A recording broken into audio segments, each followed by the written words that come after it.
Hey, so if Zen Browser Sync is not working, like bookmarks, tabs, or settings aren't syncing across devices, yeah, that can be pretty frustrating.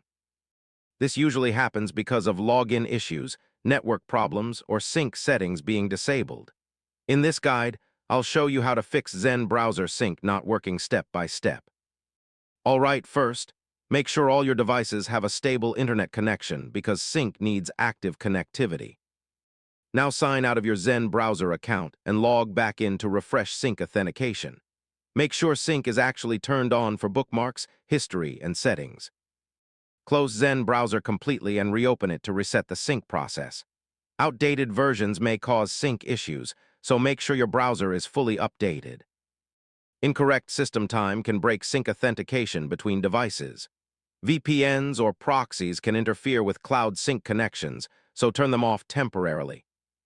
Corrupted cache data can stop sync from updating properly across devices. If sync still doesn't work, reinstall Zen Browser to reset all sync configurations. And yeah, that's it. These fixes should help restore Zen Browser Sync, so your data stays updated across all devices.